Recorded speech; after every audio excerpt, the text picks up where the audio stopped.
आज के सब्जेक्ट की शुरुआत करेंगे हम रियल एनालिसिस की। अब सबसे ज़्यादा जो इम्पोर्टेंट बात है इस सब्जेक्ट में वो क्या है, ये 45 to 55 मार्क्स का तो बिल्कुल जरूर रखता है नेट के अंदर, ठीक है। इसका मतलब 50 से 60% भी अगर इसका कवर कर दिया हमने तो समझ लो 25 से 30 नंबर आ गए हमारे, ठीक है। इसका मतलब तो बहुत इंपॉर्टेंट हो गया ना, ये कट ऑफ का बहुत बड़ा हिस्सा कवर कर लेते हैं 25 से 30 नंबर तो। और दूसरी बात क्या, अगर आप कोई बुक प्रेफर करना चाहते हो, मैं बुक से पढ़ूं या फिर क्वेश्चंस करूं, तो एक बुक आती है पोस्टल की और एक आती है एसके मप्पा, और तीसरी क्या स्टैंडर्ड बुक है, कई बढ़िया बढ़िया यूनिवर्सिटीज में भी लगी हुई है, वो है RG बाटली। अगर बुक से पढ़ते हो तो इन तीनों बुक में से पढ़ सकते हो, किसी में से भी। इसकी लैंग्वेज जो है, इसकी लैंग्वेज भी बहुत इजी लैंग्वेज है और आसानी से समझ में आ जाएंगे, थ्योरम्स के प्रूफ भी और वैसे भी। और अपोस्टल के जो क्वेश्चंस है ना, ये कई बार डायरेक्ट आ जाते हैं, बाटली के भी क्वेश्चन कई बार डायरेक्ट आ जाते हैं नेट के एग्जाम में, ठीक है। तो अगर इसका नाम रियल एनालिसिस है तो इसका मतलब रियल की दुनिया में काम करेंगे हम कुछ, रियल नंबर्स क्या होते हैं, रियल फंक्शंस, उनके प्रॉपर्टीज, उनके बारे में सब कुछ जानेंगे। तो इसका सब्जेक्ट लिख लेते हैं हम, ये सिलेबस लिख लेते हैं। सबसे पहले है पॉइंट सेट टोपोलॉजी,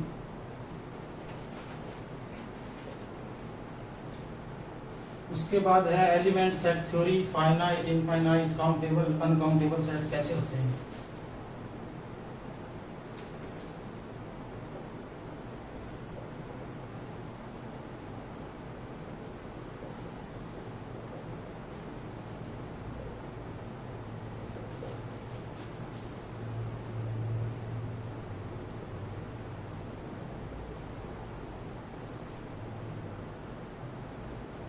ठीक है।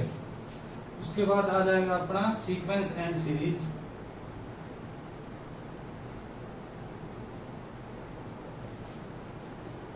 उसके बाद आ जाएगी functions and their properties,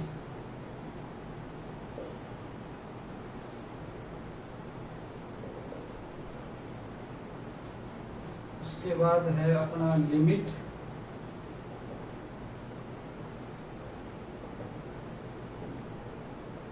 continuity and uniform continuity.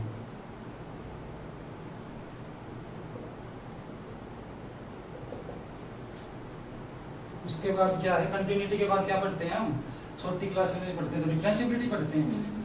उसके बाद है डिफरेंशिएबिलिटी,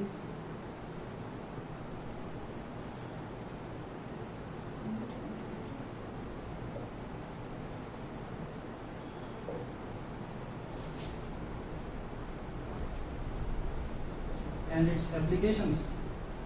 उसके बाद है सीक्वेंस एंड सीरीज। यहाँ पे तो क्या है, रियल नंबर्स के है ना, यहाँ पे आएगी sequence and series of functions. उसके बाद है फंक्शन ऑफ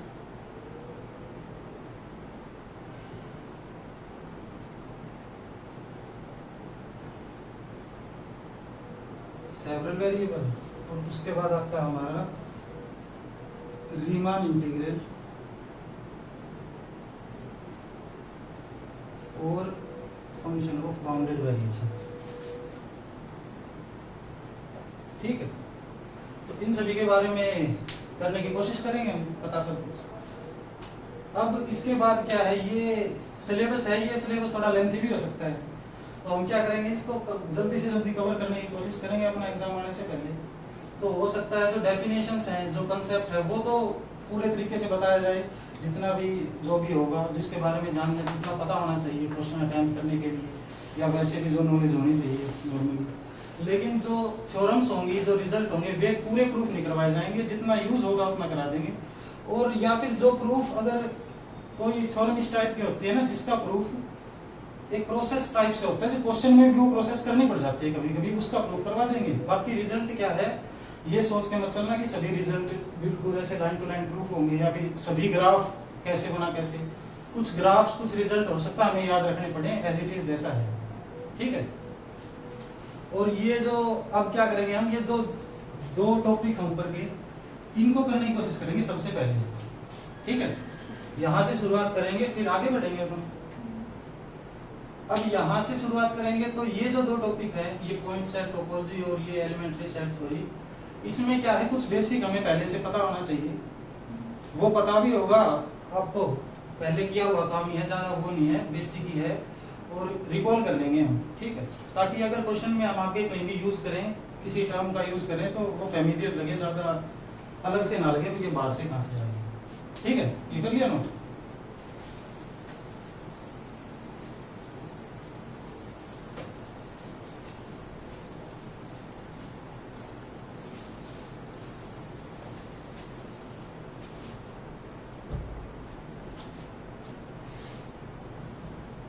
तो पहला लिखो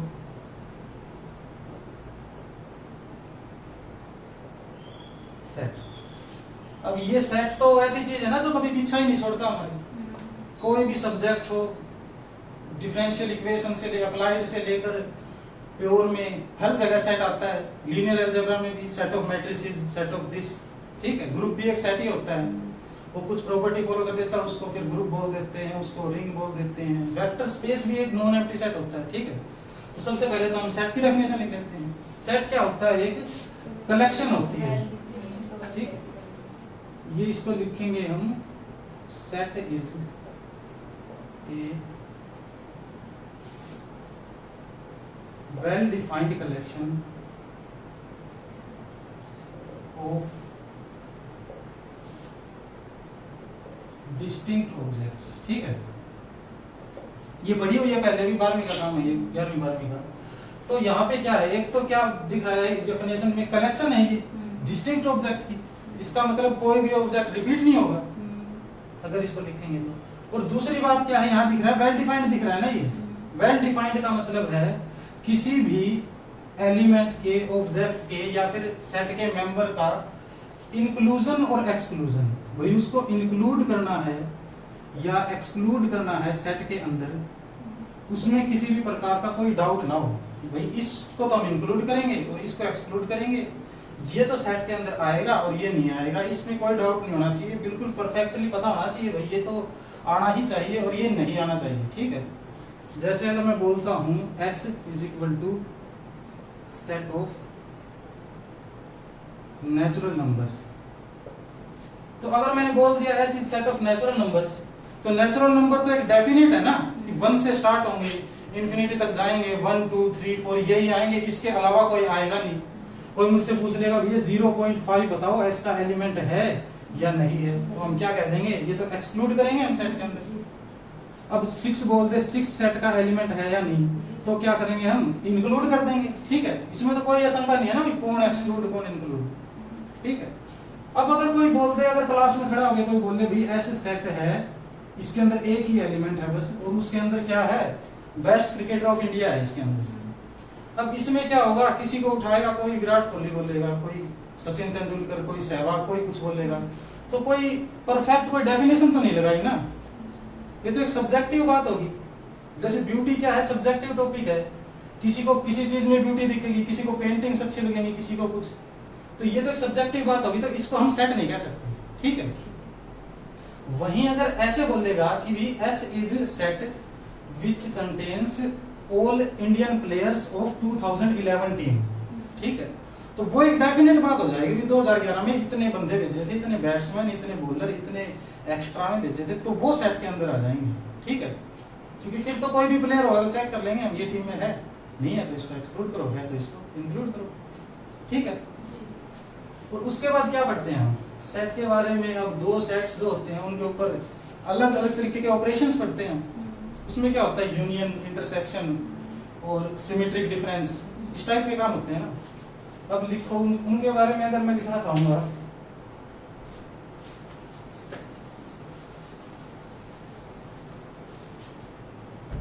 तो किसके बारे में पता होना चाहिए, एक तो आपको A यूनियन B क्या होता है उसके बारे में पता होना चाहिए, A इंटरसेक्शन B क्या होता है उसके बारे में पता होना चाहिए। अगर A माइनस B, या फिर इसको ऐसे लिख दूं मैं, कई बुक्स में ऐसे भी लिखा होगा A/B, इसका मतलब है elements of A except elements of B, ठीक है। या फिर B माइनस A, उसको भी ऐसे लिख देंगे, या फिर लिखेंगे A symmetric difference of A and B. ठीक है, ये क्या होता है सबसे पहले इसमें होता है एलिमेंट्स ऑफ ए और बी और बोथ, जो ए में आए या बी में आए या दोनों में आए सारे आ जाएंगे इसके अंदर। इसके अंदर आएगा elements of A and B, जो ए और बी दोनों के अंदर ही आने चाहिए। और इसमें क्या है, एलिमेंट ऑफ ए के तो आने चाहिए, बी के नहीं होने चाहिए। ठीक है, और इसमें किस टाइप के एलिमेंट आते हैं, इसमें आते हैं A minus B union of B minus A. ठीक है, जैसे अगर मैं वेन डायग्राम से बताऊं, तो एक क्या टर्म होती है हमारी, यूनिवर्सल सेट होती है ना। यूनिवर्सल सेट पढ़ा होगा कुछ। यूनिवर्सल सेट क्या होता है, जिसके ये सबसेट है एक किस्म से, जो यूनिवर्स लेके चल रहे हैं हम उसके ऊपर काम कर रहे हैं। जैसे यहाँ पे रियल है तो रियल यूनिवर्स चल रहा है हर जगह। डेफिनेशन भी लिखेंगे तो A is a subset of real numbers ऐसे लिखेंगे। या फिर यूनिवर्स बदल के दे दे किसी क्वेश्चन में, भाई take universe as Q, Q का मतलब रैशनल नंबर्स का यूनिवर्स ले तो अलग बात है। तो ये जो सेट है इसको मैं क्या मान रहा हूँ, यूनिवर्सल सेट मान रहा हूँ यहाँ पे। उसके बाद इसके अंदर मैं कोई सेट मान रहा हूँ नॉन एम्प्टी ए, उसके बाद बी। ठीक है, यहां से पता लगाएंगे हम तो ए यूनियन बी को कौन डिफाइन करेगा, ये सारे आ जाएंगे ना उसके अंदर, तो ये भी और ये भी। ठीक है, ए यूनियन बी के अंदर ये आ जाएंगे। अब ए इंटरसेक्शन बी के अंदर कौन आएगा, जो एंड लग जा रहा है इसके बीच में, ये आएगा ना इंटरसेक्शन के अंदर, तो ये जो पोर्शन है सारा ये आएगा।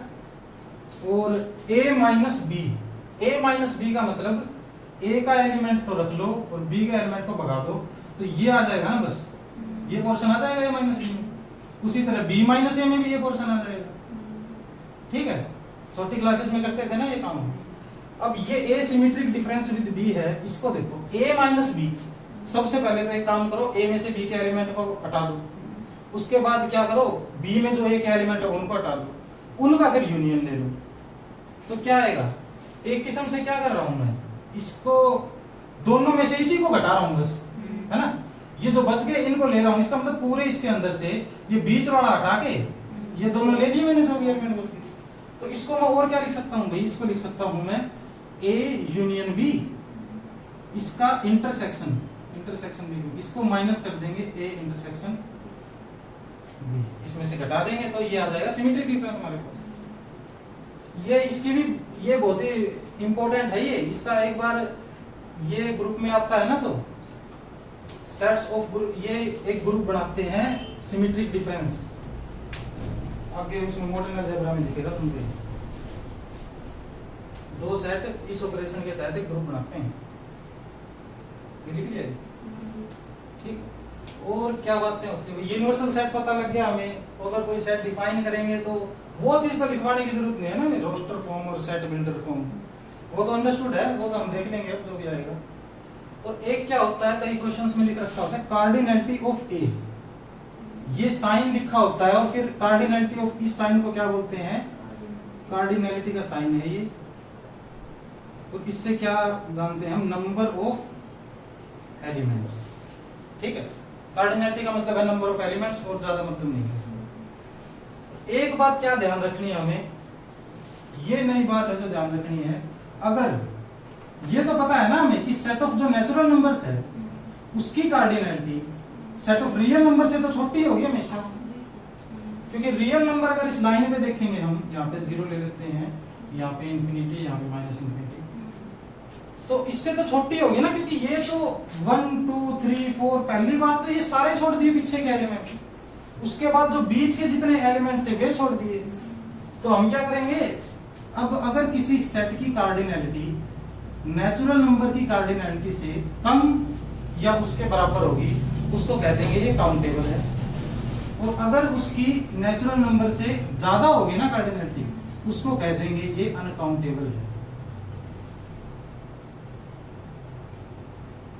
ठीक है, अभी काउंटेबल अनकाउंटेबल के बारे में बस इतना ही जान लो, आगे जब इसका टॉपिक करेंगे तो इसके पूरे शुरू से लेकर आखिर तक सब कुछ जानेंगे इसके बारे में। ठीक है,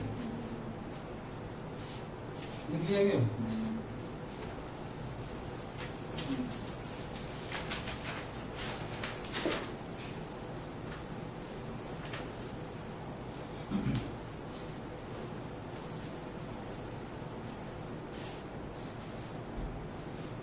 उसके बाद क्या आ जाता है, हमारे पास फंक्शंस आ जाते हैं। अब फंक्शन क्या होता है, ये एक रूल ऑफ कोरस्पॉन्डेंस है। एक तरीके से क्या है, एक रूल है, ऐसा रूल है जो कोई, अगर हमारे पास दो सेट हैं, इसको मैं ए मान लेता हूं, इसको बी मान लेता हूं। अब फंक्शन क्या काम करेगा, फंक्शन मान लेते हैं कोई प्रोसेस है एक, वो प्रोसेस क्या करती है, मान लेते हैं ये कोई प्रोसेस है, यहाँ पे इसका कोई भी एलिमेंट होगा ना, a1 b1 कुछ मान लेते हैं, इसको x1 x2 मान लेते हैं। तो इसका जो एलिमेंट अगर फंक्शन के अंदर जाएगा, कुछ ना कुछ प्रोसेस होगी, जो भी होगी मैथमेटिकल प्रोसेस, उसके बाद वो इसके एलिमेंट को इसके एलिमेंट के अंदर कन्वर्ट कर देगा। ठीक है, जैसे अगर मैं बोलता हूं, अगर मैं बोलूं f of x is equal to x square, ठीक है, यहाँ पे मैं सेट a ले लेता, ये भी रियल नंबर ले लेता हूँ, ये भी रियल नंबर ले लेता हूँ। तो यहाँ पे x अगर f of 1 कहेंगे हम, तो क्या होगा, 1 आ जाएगा। वो रियल नंबर को किसी रियल नंबर में कर दिया इसने। f of 2 लूंगा तो क्या आ जाएगा, वो 4 आ जाएगा। तो क्या करूंगा मैं, 1 को तो यहाँ असाइन कर दूंगा 1 से, 2 को कर दूंगा 4 से। ठीक है, इस टाइप की प्रोसेस फॉलो करेंगे हम। और वो फॉलो भी किस तरीके से करनी है, एक स्पेसिफिक तरीके से अगर कोई प्रॉपर्टी सेटिस्फाई करेगा ना ये, तो फंक्शंस कहेंगे इसको, नहीं तो फंक्शन नहीं कहेंगे। और वो प्रॉपर्टी क्या है,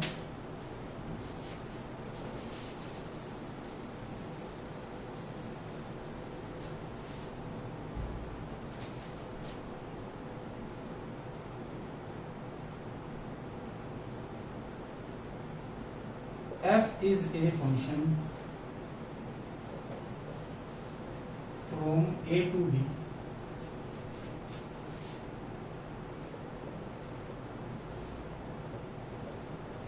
ठीक है, ए भी सबसेट आर का, बी भी सबसेट आर का। यहाँ रियल में काम कर रहे हैं तो सबसेट आर के लिए, नहीं तो कुछ भी ले सकते थे हम। ए बी क्या है, आर के सबसेट है। If it is a rule of correspondence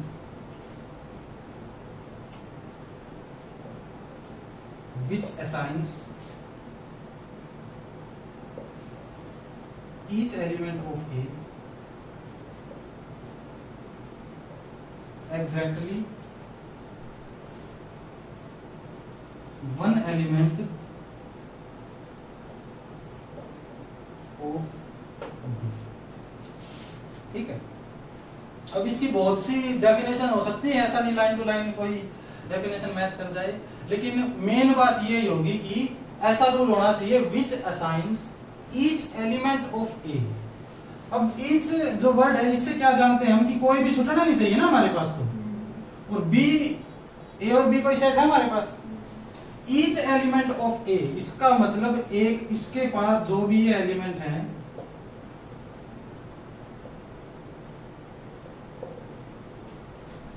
उनको एक कोई ना कोई असाइन करें, और असाइन कैसा करें कि exactly one element of B.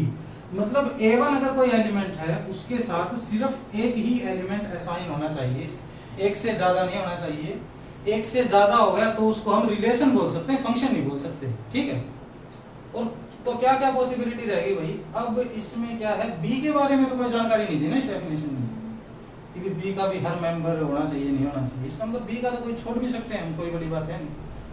A1 अगर मैं मान लेता हूँ, A1 को B1 से कर दिया मैंने, A2 को B2 से कर दिया, अब ऐसे सभी को अलग अलग से कर दिया, तो वो फंक्शन हो जाएगा। ठीक है, क्योंकि क्या किया मैंने, डेफिनेशन के हिसाब से चला, इसका हर एलिमेंट उठा लिया, एग्जैक्टली वन एलिमेंट असाइन कर दिया। ठीक है, अगर मैं ऐसा कर देता हूँ कि A3 को भी B2 से कर देता हूँ असाइन, ठीक है, फिर चेक करता हूँ मैंने कोई गलती तो नहीं करी, कोई कॉन्ट्राडिक्शन कर दी हो डेफिनेशन में। अब डेफिनेशन में क्या लिख रखा है, सिर्फ इतनी बात लिख रखी है, each element of A is assign to exactly one element of B. तो A2 भी कहेगा कि मैं तो, एक तो सारे कवर करेंगे हम सबसे पहले, तो A2 भी कहेगा कि B2 असाइन कर रखा है मेरे को, तो एग्जैक्टली वन ही है B2, तो ये भी कहेगा कि एग्जैक्टली वन। डेफिनेशन में ये कहाँ लिख रखा है कि ये अलग अलग होने चाहिए, ये तो कहीं नहीं लिख रखा है, तो ये भी फंक्शन हो जाएगा। लेकिन अगर मैं कहीं पे ऐसे कर दूंगा भी A3 B2 पे गया, A3 B3 पे चला गया, अब चेक करूंगा तो दिक्कत हो जाएगी ना। अब तो फिर कॉन्ट्राडिक्शन आ गया हमारे पास कि एग्जैक्टली वन ये क्यों लिख रखा है, ये तो बेफालतू थोड़ा लिख रखा है आपने, इसकी तो इंपॉर्टेंस है ना बहुत ज्यादा। तो फिर ये तो गलत हो जाएगा ऐसे। तो फंक्शन पहचानना तो आ जाएगा हमें आराम से। और दूसरी बात क्या है, ये जो है ना ए, जहां से ये a to b है ना फंक्शन, ये रहा, इसको ऐसे लिखेंगे a to b। जो a होगा ना ये होगा डोमेन, इसको भी जानते हैं ना हम, ये क्या होगा कोडोमेन। और जो असाइन हुई होंगी जो वैल्यू वे क्या होंगी, रेंज में आएंगी वे। ठीक है, इतना तो पता हमें इसके बारे में।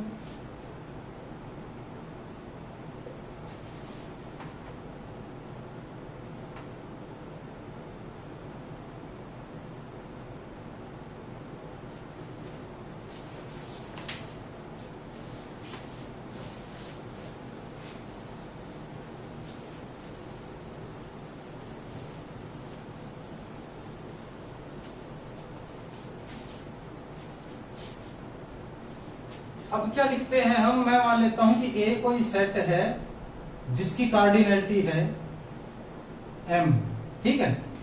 B कोई सेट है जिसकी कार्डिनैलिटी है N। अब ये कार्डिनैलिटी का मतलब नंबर ऑफ एलिमेंट है ना, इसके पास M एलिमेंट है, इसके पास N एलिमेंट है, ठीक है। तो अगर मैं चाहता हूं कि फंक्शन एक डिफाइन करना A से लेकर B तक, तो मैं कितने फंक्शन डिफाइन कर सकता हूं? How many functions can be, different functions can be defined from A to B, ये सोचूंगा मैं। तो क्या करूंगा, A के कितने एलिमेंट है भाई, M है ना, ये A1 A2 से लेकर M तक जाएंगे ना, AM तक। B के मान लूंगा मैं B1 B2 से लेकर Bn तक जाएंगे, ठीक है।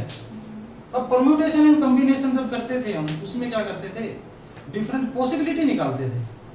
जैसे 3 नंबर हैं, 4 पॉसिबिलिटी इसकी हैं, 3 इसकी, 2, सबको उठा के मल्टीप्लाई कर दिया, टोटल पॉसिबिलिटी आ गई। इस टाइप का काम करते थे ना हम 11वीं के अंदर। तो यहाँ पे अगर परम्यूटेशन एंड कॉम्बिनेशन से सोचेंगे हम उस वे में, तो A1 के पास, A1 कह देगा मेरे को असाइन करो। असाइन करो तो किसके साथ असाइन करो मेरे को, इसके किसी एलिमेंट के साथ करो। इसके एलिमेंट के साथ करो तो वही कर देंगे। तो फिर क्या कहेंगे हम, या तो तू B1 के पास जा सकता है, या B2 के पास, या Bn किसी के पास जा सकता है ना। तो इसके पास कितनी चॉइसेस होगी, n चॉइसेस होगी ना इसके पास। अब A2 भी कहेगा मेरे को भी असाइन करो, क्यों, क्योंकि फंक्शन बनाना है तो हम में से किसी को तो छोड़ ही मत दियो। हम में से किसी को छोड़ दोगे तो फंक्शन ही नहीं बचेगा।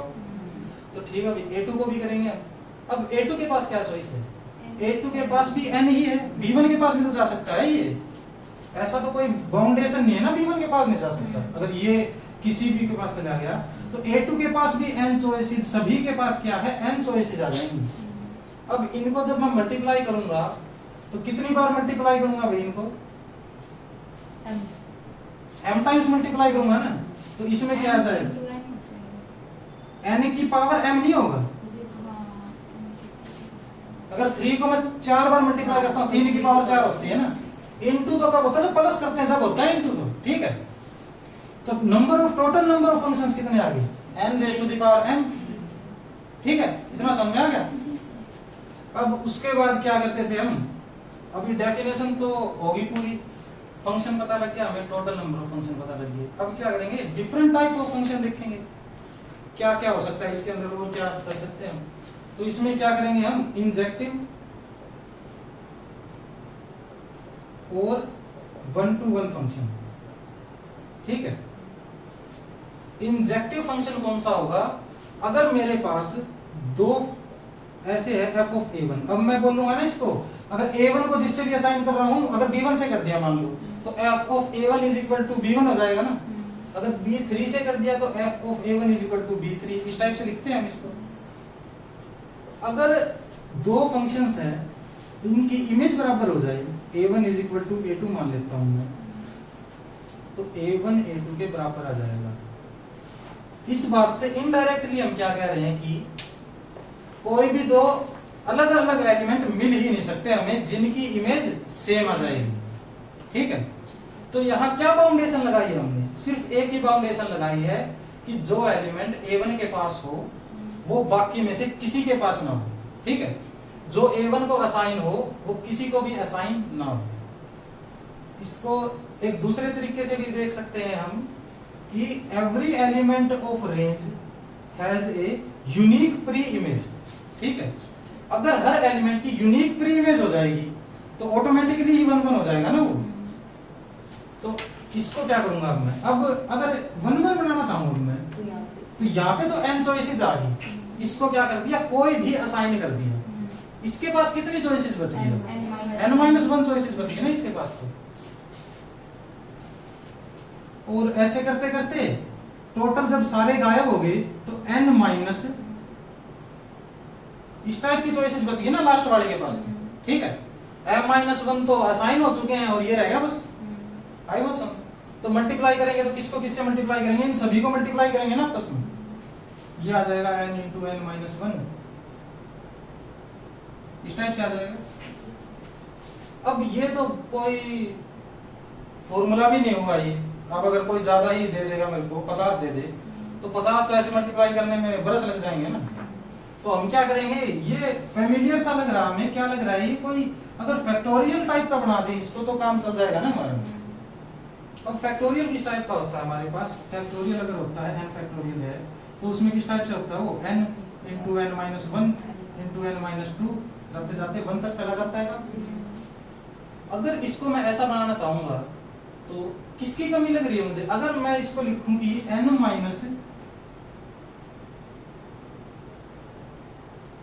फैक्टोरियल से तो मल्टीप्लाई कर दूं, इससे डिवाइड कर दूं, इसके बाद क्या होगा मेरा, अब इसमें बदलूंगा अगर मैं n- इसी डेफिनेशन में लिखता हूं n-m फैक्टोरियल। ठीक है, इसी के हिसाब से चल रहे हैं तो पहले आएगा n-1 m, ये आएगा। उसके बाद क्या आएगा, इसमें से एक एक घटाता जाऊंगा मैं, लास्ट में क्या आ जाएगा, 1 आ जाएगा। उस टाइप से चले 1 भी क्या n-1 ही आएगा, m ही आएगा लास्ट में। इसमें से घटाएंगे लास्ट में हमारे पास n आएगा, n।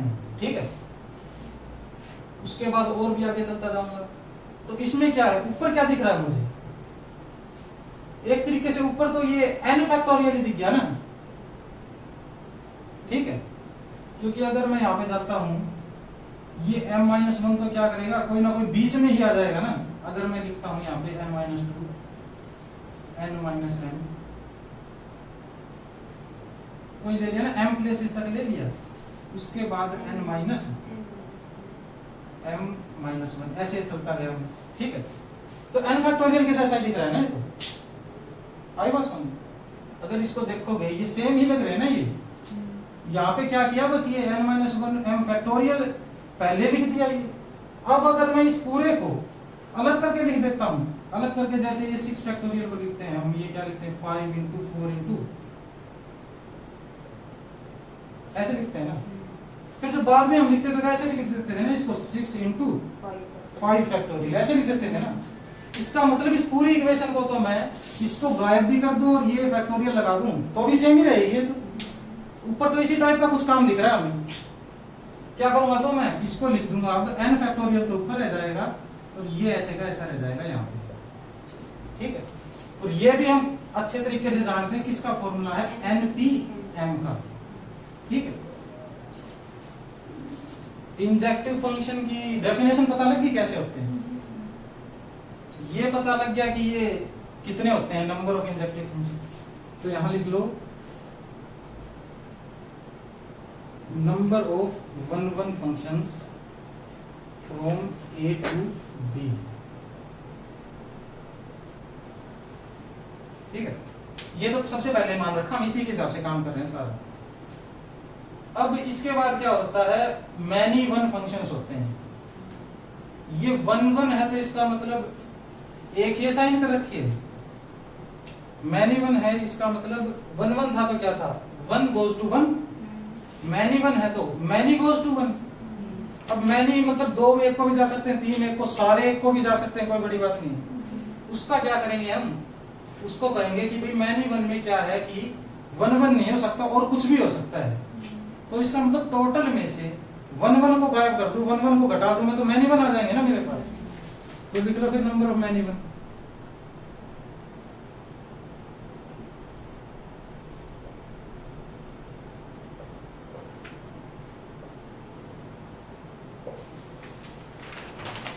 ठीक है,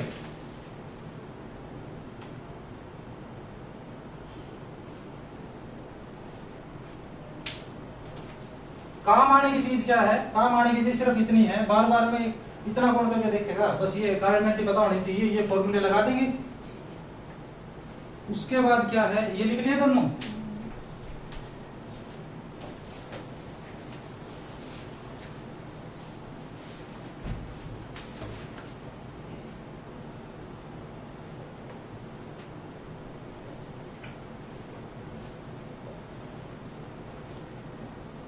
ये क्या है, सब्जेक्टिव और ऑन टू फंक्शंस, ठीक है।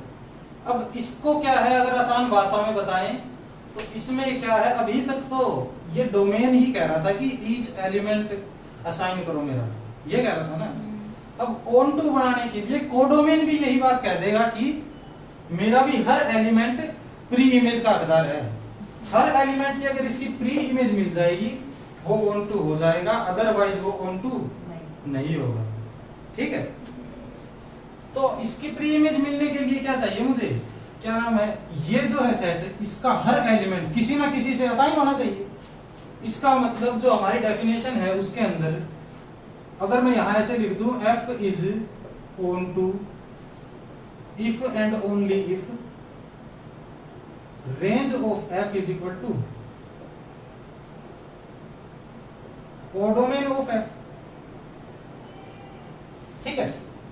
अगर रेंज कोडोमेन के बराबर होगी तो क्या सर्जेक्टिव बोल देंगे या इसको ऑन टू बोल देंगे?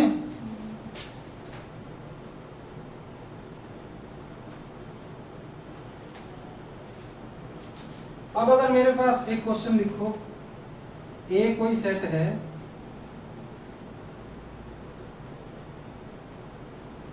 तो बी कोई सेट है, अल्फा बीटा गामा डेल्टा, ठीक है। इसमें बताओ number of one one functions from A to B कितने होंगे? देखो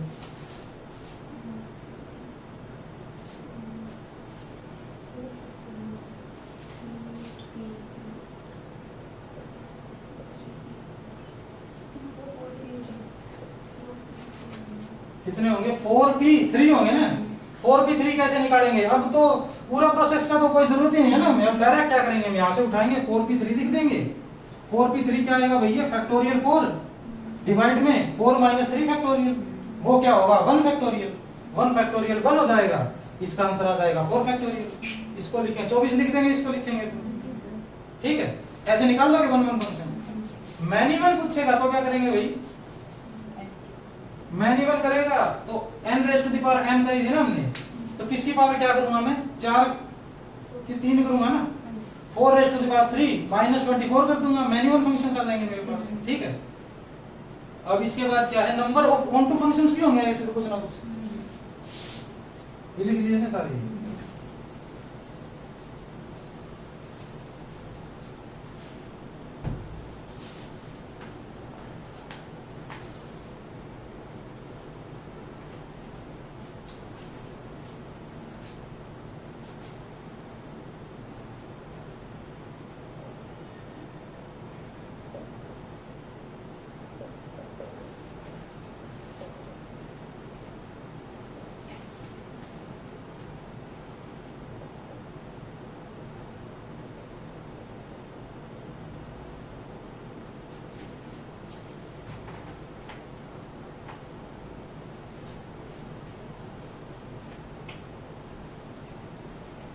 ऑन टू का ये फॉर्मूला आएगा, ठीक है।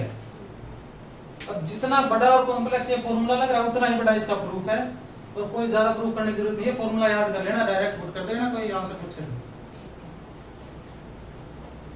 अब ऑन टू का अगर ये फॉर्मूला यहाँ पे क्या दिख रहा है मुझे, ये n क्या है, number of elements of set B, ये क्या है, number of elements of set A, k क्या है, k डिफर कर रहा है 0 से लेकर n तक, और ये किसका साइन है, एडिशन का साइन है ना, तो एडिशन का साइन है और -1 मल्टीप्लाई में है, इसका मतलब ओड जो होगा ना ये के वो तो ऐड हो जाएंगे, इवन जो है वो ये ओड तो सब्ट्रैक्ट हो जाएंगे, इवन जो है वो ऐड हो जाएंगे, इस टाइप से चलेगा ना काम इसमें।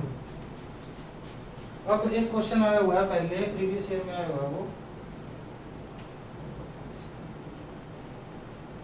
दिसंबर 2014 का क्वेश्चन है ये, द नंबर ऑफ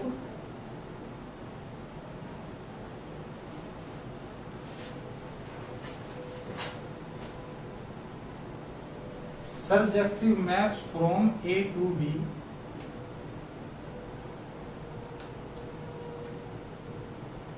if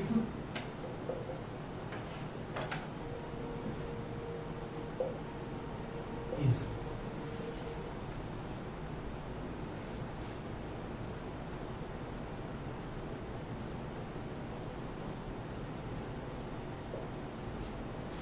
ठीक है।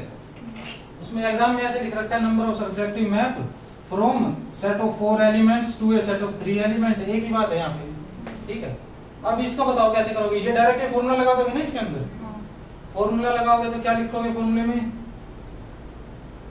अब सबमिशन को एक बार मैं खोल के ही लिख दूं डायरेक्ट, तो -1 की पावर 0 क्या होती है, 1 होती है ना वो तो। और ये NC क्या करूंगा 0, N-0, ये क्या आएगा बताओ सबसे पहले तो। N में से कुछ भी सिलेक्ट मत करो, NC0, तो एक ही तरीका है ना उसको सिलेक्ट करने का। तो C का मतलब ये कॉम्बिनेशन होती है ना, भाई N में से कोई सिलेक्ट कर लेते हैं हम, तो N में से कुछ भी सिलेक्ट मत करो, एक ही तरीका है, मैं आराम से बैठा रहूं कुछ भी सिलेक्ट करो ही ना, तो 1 आ जाएगा, N-0, ये N⁻m ही आ जाएगा ना यहाँ पे। तो यहाँ क्या लिख दूंगा मैं, इसको लिखूंगा मैं 3 की पावर 4, ऐसे लिखूंगा, ठीक है। अब क्या लिखूंगा मैं, 1 पावर करूंगा इसकी, 1 पावर करूंगा तो माइनस होगा तो माइनस लगा दिया। NC1 क्या आ सकता है वो हमारा मतलब 3 आएगा ना, 6/2 करेंगे वो 3 आ जाएगा। 3 इंटू में क्या करूंगा मैं, N-1 2 की पावर m क्या दे रखा है इसमें 4, ऐसे दे रखा है ना, 2⁴ करेंगे। ऐसे ही क्या करूंगा मैं, फिर ऐड करूंगा, वो भी 3 आएगा। NC2, ये NC2 में n क्या है, ये 3C2, ठीक है। 3C2 तो शायद आएगा भाई, 1 आना चाहिए, 3 हाँ 3 आएगा, माइनस भी तो आएगा ना साथ में, उसके फॉर्मूला माइनस भी होता है। और 3C3 क्या आ जाएगा भाई, 1 आ जाएगा, सभी को सिलेक्ट कर लो। लेकिन 3C3 करूंगा जब मैं, यहाँ क्या आ जाएगा मेरे पास, 0 आ जाएगा ना, 3 - 3, उसको लिखने की कोई जरूरत नहीं है। अब इसको सोल्व करेंगे तो आ जाएगा, ये आ जाएगा भी 36 आ जाएगा, ठीक है। इसका मतलब जो दिसंबर 2014 में बैठे थे बालक, वे 36 लगा के चले गए, 3 नंबर मिल गए उनको, ठीक है।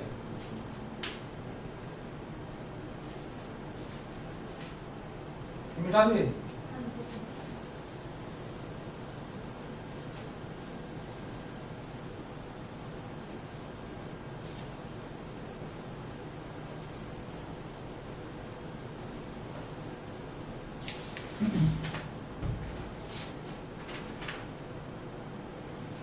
उसके बाद क्या होता है, स्पेशल केस होता है हमारे पास जिसके अंदर सिर्फ ही 2 एलिमेंट होते हैं, ठीक है। स्पेशल केस क्या लिखना है मुझे, अगर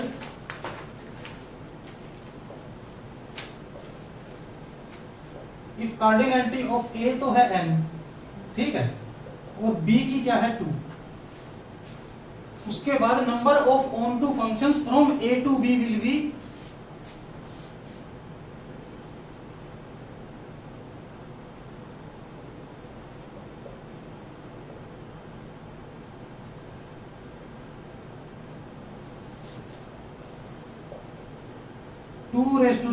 n-1, ठीक है। n-2 आएगा यहाँ पे, n-2 ये याद कर लेना। अगर 2 ही एलिमेंट होंगे ना, एक ही स्पेशल केस है, इसी का अलग से है, बस बाकी सबका सेम है। उसके बाद क्या होता था भाई, 1 अलग बता दिया, 1 ऑन टू अलग बता दिया। अब क्या आ गया, 1 एंड ऑन टू, क्या पता कोई फंक्शन ऐसा हो जो दोनों ही प्रॉपर्टी सेटिस्फाई करता है, 1 भी हो और ऑन टू भी हो, तो उसमें क्या लिख लेंगे हम,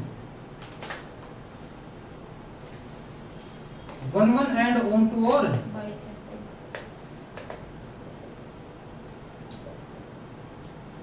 बोथ, जो लिख देना बस एक ही लाइन लिखना था, function that is both 1 and onto, ठीक है। सारे लिख लिए।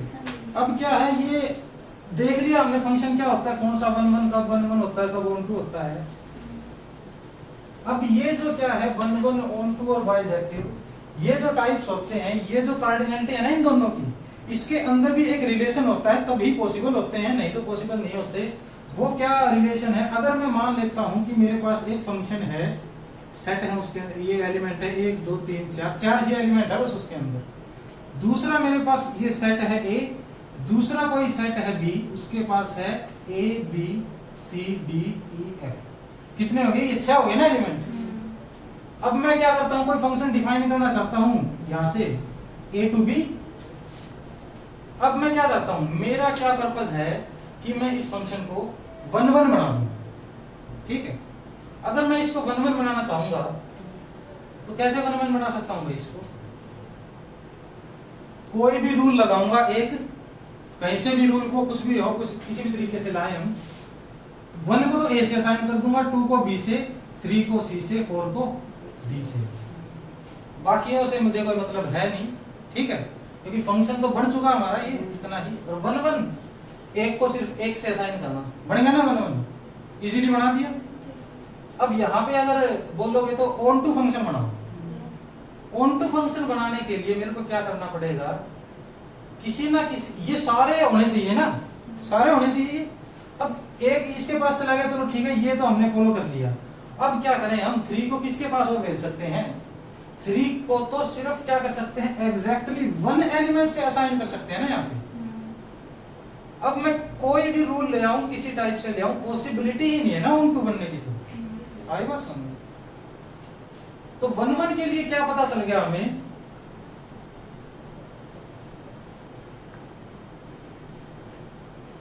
f is 1 1, f तो छोड़ो, पहले ही लिख रहे हैं। There exist 1 1 function from A to B if and only if cardinality of A क्या आएगा यहाँ पे, less than equal to cardinality of B।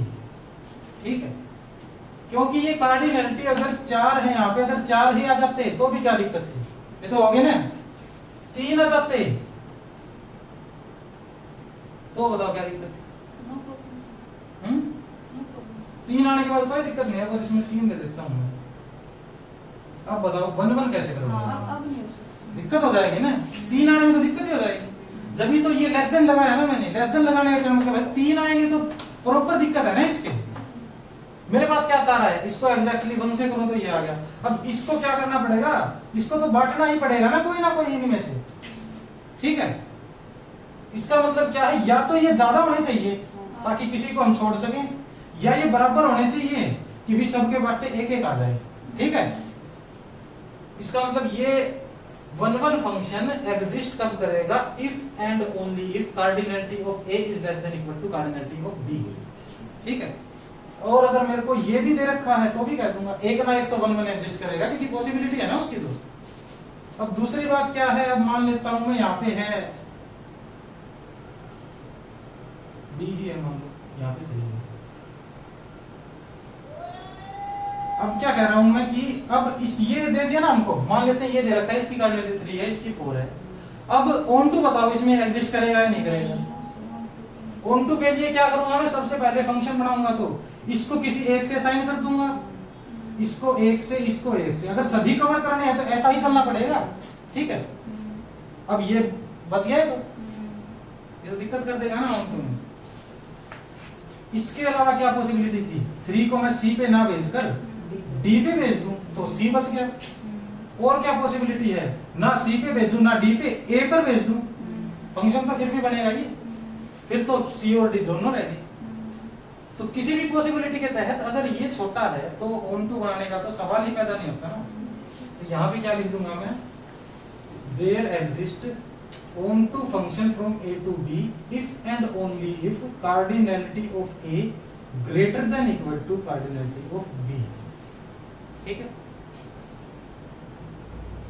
ये दोनों काम करने के बाद अब अगर कोई बोले भाई 1 1 भी होना चाहिए और ऑन टू भी होना चाहिए, तो इक्वल होना पड़ेगा ना उसको, क्योंकि ये B क्या कह देगा, अगर मेरे को इससे छोटा लोगे तो क्या है, मैं कभी भी क्या नहीं होऊंगा, 1 1 नहीं होऊंगा।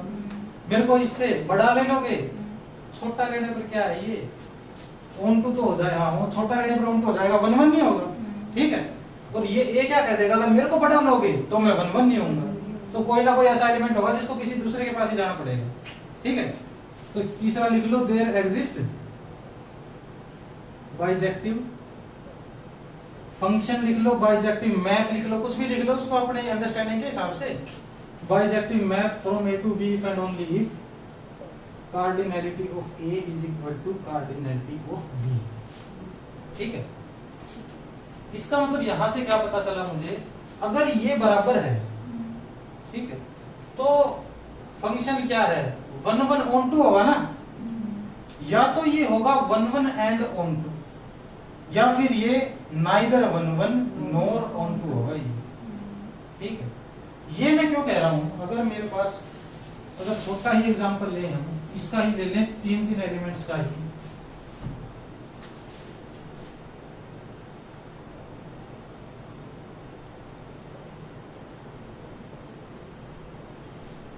ये कोई फंक्शन है ए टू बी। अब मैं अगर कह दूं कि ऐसा कोई पॉसिबिलिटी बताओ जिसमें ये 1 1 हो जाए, तो क्या करोगे, 1 को कहां भेजूं,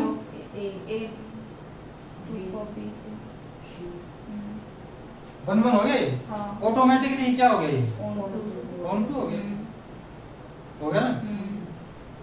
और अगर मैं ऑन टू बोलने के लिए कहता तो भी ऐसा ही कुछ बनता, एक के पास जाता तो 1 1 ऑटोमेटिकली हो जाता। अब मैं कह दूं कि ऐसा फंक्शन बताओ जो 1 1 ना हो, ऐसी पॉसिबिलिटी बताओ जो 1 1 है ही नहीं।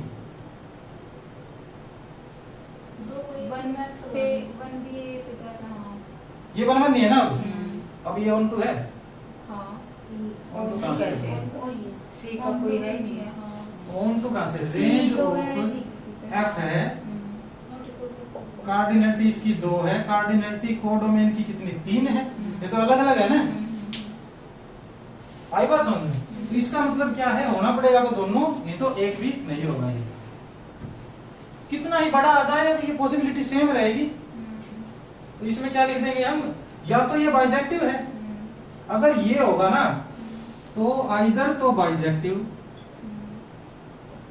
और नाइदर 1 1 नॉर ऑन टू, 2 ही पॉसिबिलिटीज है यहाँ पे। ऐसा नहीं हो सकता कि कोई 1 1 और कह दे मैं ऑन टू नहीं हूं।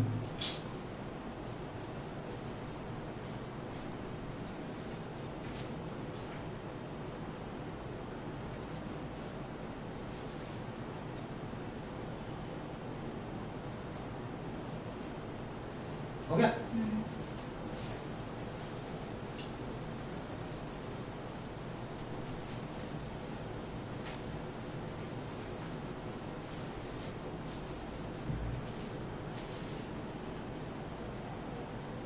अब ये सेट के बारे में जान लिया हमने, फंक्शंस के बारे में जान लिया, फंक्शंस के टाइप पता लग गए। अब 2 सेट दे देगा हमें, 2 सेट की कोऑर्डिनेट दे देगा, अब हम जल्दी ही बता सकते हैं भाई 1 1 एग्जिस्ट करेगा, ऑन टू एग्जिस्ट करेगा नहीं करेगा, बाइजेक्टिव करेगा नहीं करेगा, क्या होगा। ठीक है, अब क्या है, अब एक और बहुत ही ज्यादा इंपॉर्टेंट टॉपिक क्या है, साइन स्कीम। साइन स्कीम क्या होता है, किसी भी फंक्शन का साइन बताएंगे हम इससे। ठीक है, वो पॉजिटिव है, नेगेटिव है या फिर 0 है। ठीक है, साइन स्कीम में क्या है, we have to find values of x belong to R for which given function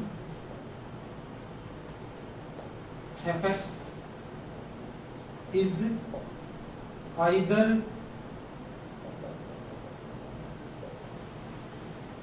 greater than 0 or less than 0 or is equal to 0। ठीक है,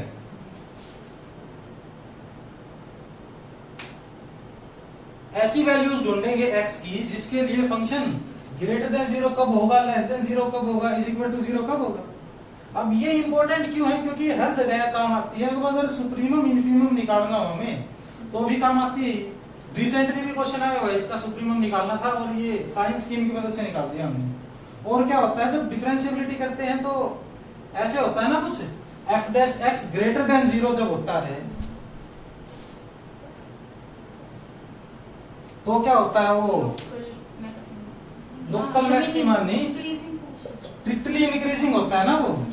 और जब एफ ये इज इक्वल टू आ जाता है तो मोनोटोनिकली इंक्रीजिंग या ओनली इंक्रीजिंग हो जाता है। F dash x less than 0 होता है वो स्ट्रिक्टली डिक्रीजिंग हो जाता है। तो अगर ये थ्योरी याद हमने कर ली, इसके बाद तो दूसरा काम तो यही रहेगा कि इसका भाई बता दो कहाँ पे पॉजिटिव होगा कहाँ पे नेगेटिव, वैल्यू तो बताओ एक्स की।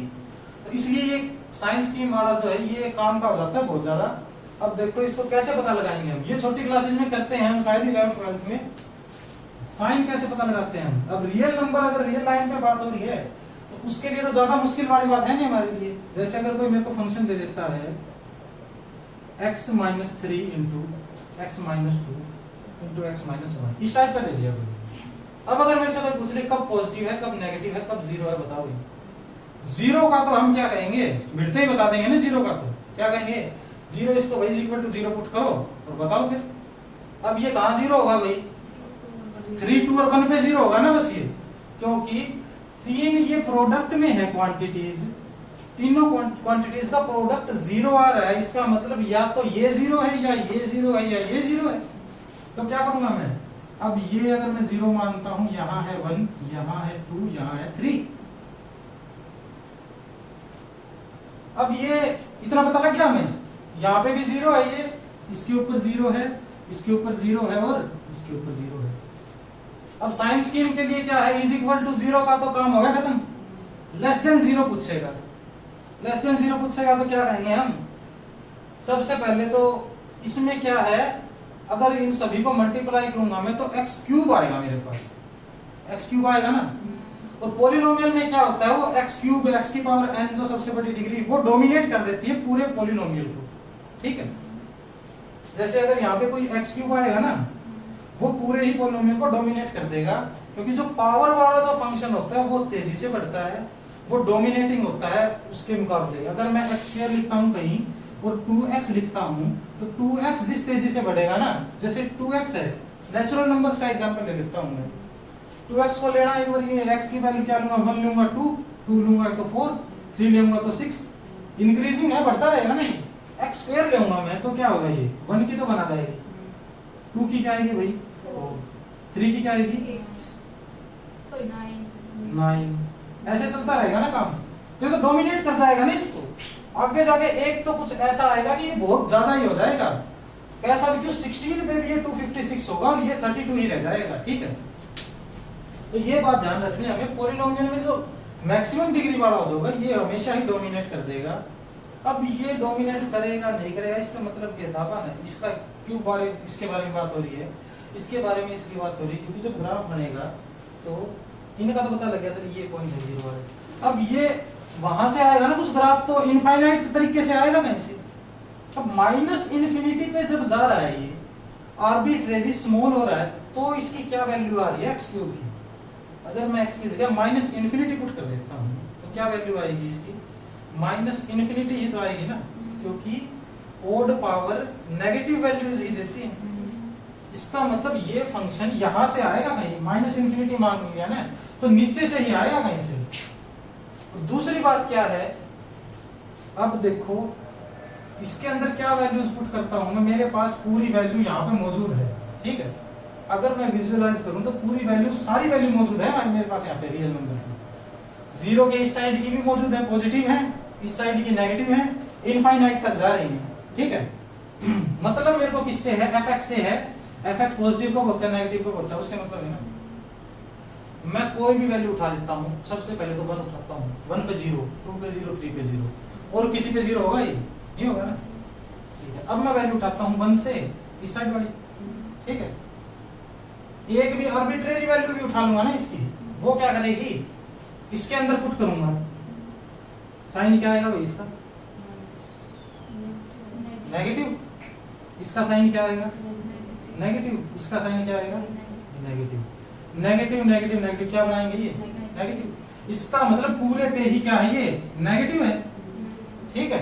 और ग्राफ कहां से आ रहा था इसका, यहां से आ रहा था, तो इस टाइप से कुछ मिलेगी यहाँ पे, आई बात समझ। अब क्या कह रहा हूं मैं, ये है भाई 1 से लेकर 2 के बीच में, बताओ क्या है 1 से लेकर 2 के बीच में, ये 1 से बड़ा हो गया तो पॉजिटिव दे देगा ना अब तो ये पॉजिटिव, ये 1 से लेकर 2 के बीच में है, इसका मतलब 2 से छोटा है नेगेटिव, 2 से छोटा है तो 3 के आगे तो कोई औकात ही नहीं है ना उसकी, ये तो फिर भी नेगेटिव हो जाएगा। अब क्या आएगा ये पॉजिटिव, तो इसका मतलब यहाँ से लेकर यहाँ तक पॉजिटिव है, ग्राफ ऊपर की साइड जाएगा कुछ, ठीक है।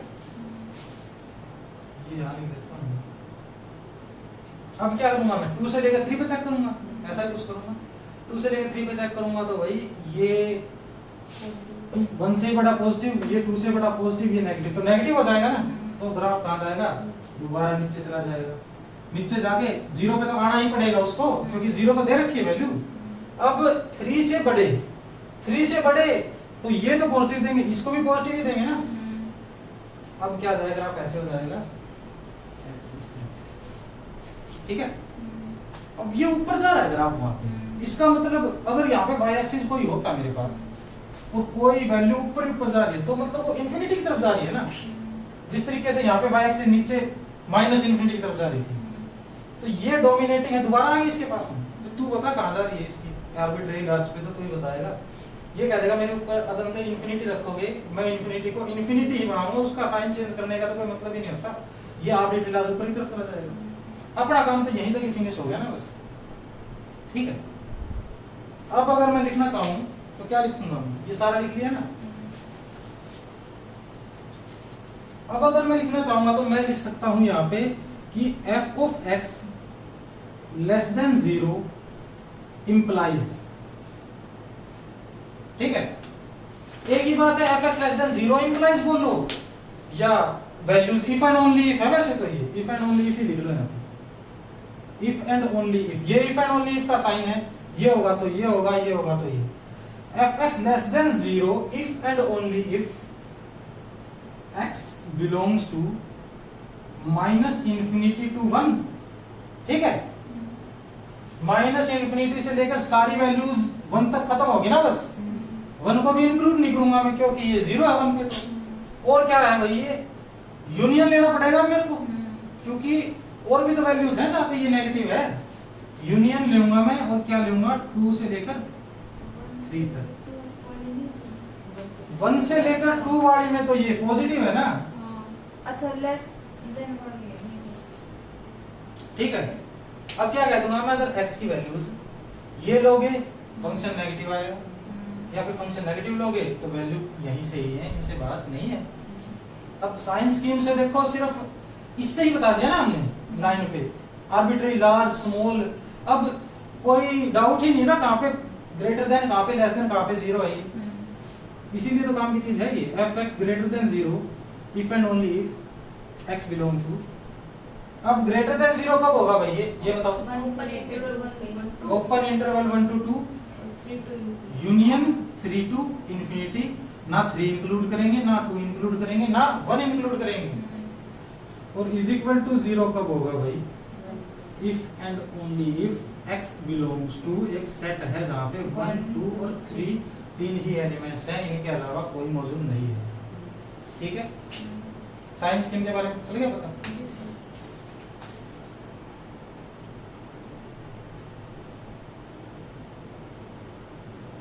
इसमें कोई दिक्कत हो तो बताओ अभी तक बारे में। अब इसके बाद साइंस स्कीम में अगर मेरे को कोई दे दे कि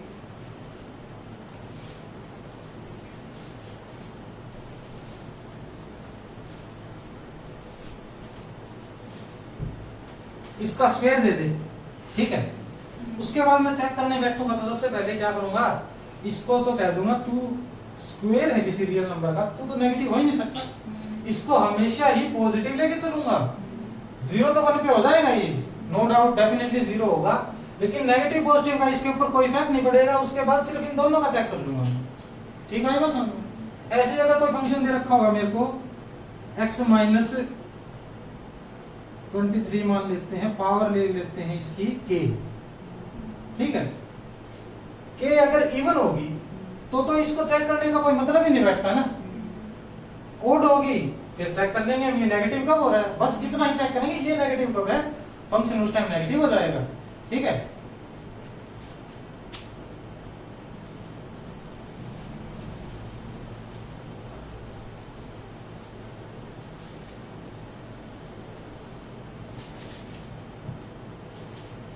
अब क्या है, कुछ स्टैंडर्ड नोटेशंस है वो पता होनी चाहिए हमें, तभी आगे बढ़ पाएंगे हम। कहीं लिखा दिख गया natural number, set of natural number कैसे लिखे जाते हैं, क्या कैसे लिखते हैं, ठीक है, वो क्या होंगी।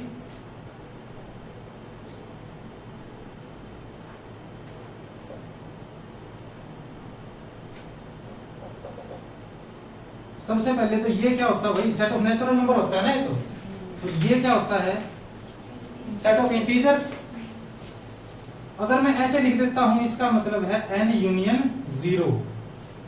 सेट ऑफ नेचुरल नंबर्स 0 भी आएगा इसके अंदर, इसका मतलब होल नंबर्स हो गए ना ये, 0 से लेकर इंफिनिटी तक। उसके बाद अगर मैं ऐसे लिख देता हूं, ये क्या है, सेट ऑफ रैशनल नंबर्स। ऐसे लिख देता हूं, ये है set of irrational number.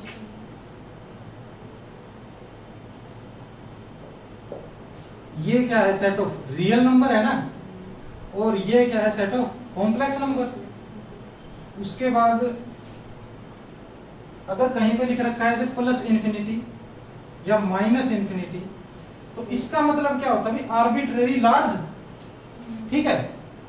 Plus infinity देके हम क्या साबित करना चाहते हैं कि मैंने कोई आर्बिट्रेरी लार्ज वैल्यू ले ली, और माइनस इंफिनिटी का मतलब आर्बिट्रेरी स्मॉल। जैसे साइंस स्कीम में किया था ना हमने, आर्बिट्रेरी जब सबसे छोटी से छोटी लेनी थी तो माइनस इंफिनिटी पुट कर दिया था, बड़ी से बड़ी लेनी थी तो प्लस इंफिनिटी ले लिया था, ठीक है।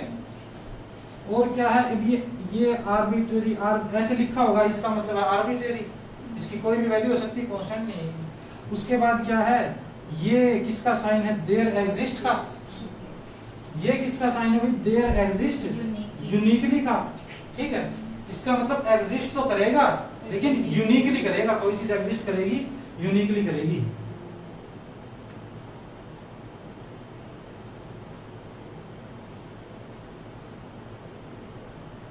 ठीक है। उसके बाद सेट्स के अंदर जाएं हम, तो ये जो साइन होता है ये होता है इंटीरियर ऑफ ए सेट का साइन होता है ये। इसके अंदर क्या होते हैं, सारे इंटीरियर पॉइंट्स आते हैं। ये होता है क्लोजर ऑफ ए का साइन, ठीक है।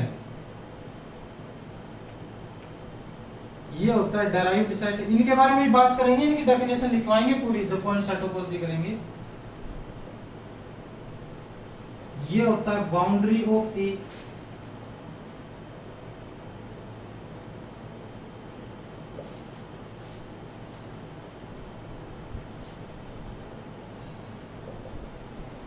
ये आइसो का मतलब है set of isolated points of ए।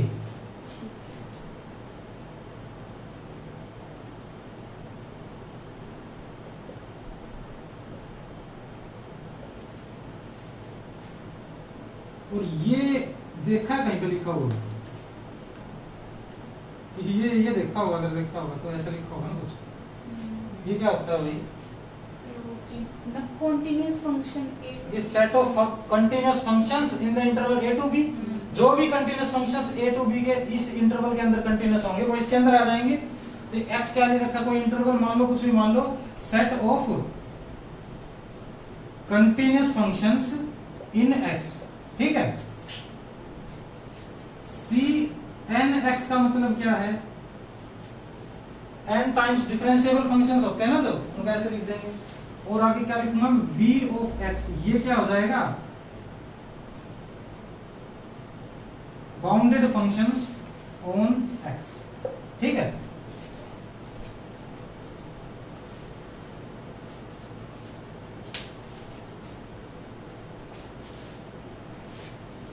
लिख लिया।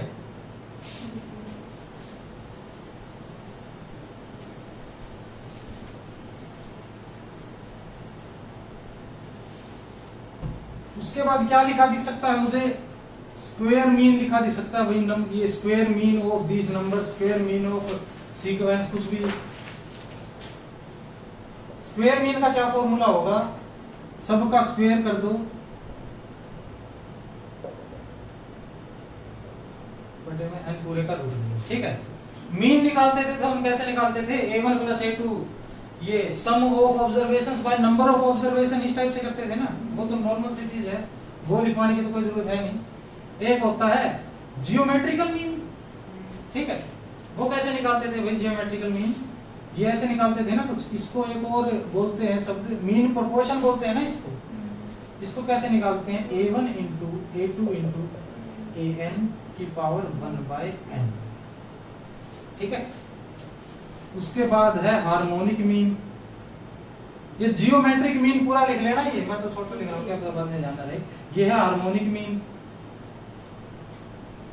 इसका क्या फॉर्मूला है, अगर ये सभी निकाल रहा हूं मैं, n एलिमेंट्स के निकाल रहा हूं a1 से लेकर an तक। ठीक है, ये बात ध्यान रखना।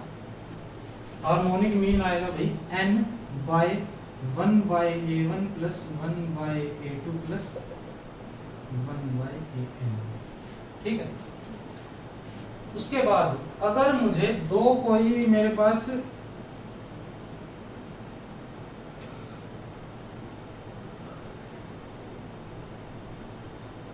नंबर्स हैं, एलिमेंट्स हैं रियल नंबर में से, उनका मैक्सिमम कैसे निकालूंगा मैं। मैक्सिमम का क्या फॉर्मूला है, a plus B plus mod of a minus B by में 2।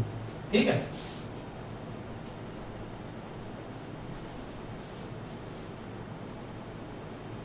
दो अगर मेरे को नंबर दे रखे हैं, उनका मिनिमम निकालना है a plus B minus mod of a minus B by 2। उसका ये फॉर्मूला होगा।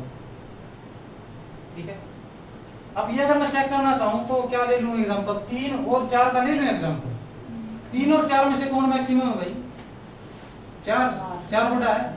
अब ये फॉर्मूला लगा के 4 हासिल कर सकता हूं मैं, अगर मैं हासिल करना चाहूं 3 और 4 में से।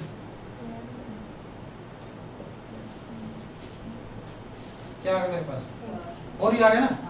और मिनिमम मैं हासिल करना चाहूंगा, क्या करूंगा, क्या जाएगा 3। आर्बिट्रेरी है तो ये फॉर्मूला यूज कर लेंगे।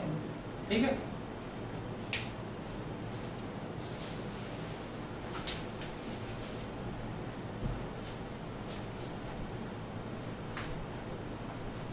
और एक क्या होती है, ट्रायंगल इनइक्वालिटी होती है, स्वास इनइक्वालिटी होती है, उनका पता है ना हमें। अगर कोई दो नंबर है मेरे पास और मैं लिख देता हूँ x प्लस वाई, ये हमेशा किससे छोटे या बराबर होंगे, इससे बराबर होंगे ना। माइनस कर दो बेशक फिर भी। ठीक है, और क्या है,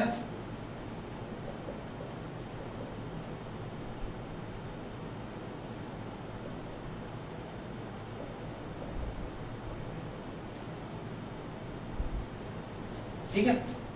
उसके बाद एक रिलेशन है, वो क्या रिलेशन है भाई, अगर मेरे पास ये दे रखे हैं ना a1 a2 an, कितने भी दे रखे हो, अगर सभी का मैं मिनिमम लेता हूं, ठीक है, मिनिमम ऑफ ai, कितने नंबर दे रखे हैं मेरे को a1 a2 an तक, फाइनाइट इनफाइनाइट, उनका मैं मिनिमम लेता हूं, वो तो सबसे छोटा होगा।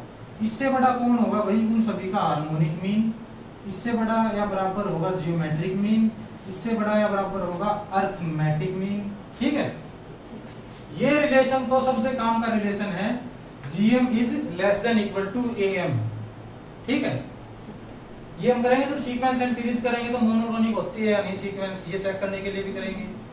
और एक ये लीनियर में तो ये उसके लिए करते हैं ना, आइगन वैल्यूज के लिए करते हैं, चेक करते हैं, डायगोनलाइजेबिलिटी चेक करते हैं।